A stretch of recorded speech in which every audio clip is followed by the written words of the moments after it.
দেখো গন্ডগোলের সূত্রপাতের আগে তোমাকে দেখাবো। তুমি দেখতে পাচ্ছ ওসি বউবাজার তিনি কিন্তু আহত হয়েছেন। বাপ্পাদিত্য নস্কর তার কিন্তু ইট তার কাঁধে এসে লেগেছে, তিনি রীতিমতো শুয়ে পড়ছেন, পুলিশ কর্মীরা উদ্ধার করছেন। এবং তোমাকে বলে রাখি যে একের পর এক ইট পাটকেল যেভাবে ছোড়া হচ্ছিল, সেই ইটের আঘাতে আক্রান্ত পুলিশ কর্মী বাপ্পাদিত্য নস্কর ইন্সপেক্টর, তিনি আহত হয়েছেন, তার কাঁধে ইট এসে লেগেছে।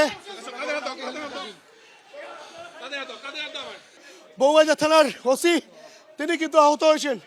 মাঝে পুলিশ গোটা বিষয়টি সামাল দেওয়ার চেষ্টা করলেও রীতিমতো খণ্ডচিত্রের চেহারা, উত্তেজনার পরিস্থিতি। তৃণমূল কংগ্রেস কর্মী সমর্থকেরা তারা কিন্তু আক্রান্ত হয়েছিল বলে অভিযোগ। এই যে ইট, এইরকম ইট, আদলা ইট, তার চেয়েও বড় আকারের ইট এভাবেই কিন্তু মন্ত্রীর বাড়িতে হামলা করেছে, একটা রানিং বাসে দিয়েছে, আমাদের 4 জনকে ইনজোর করেছে, ওরা হসপিটালে অ্যাডমিট।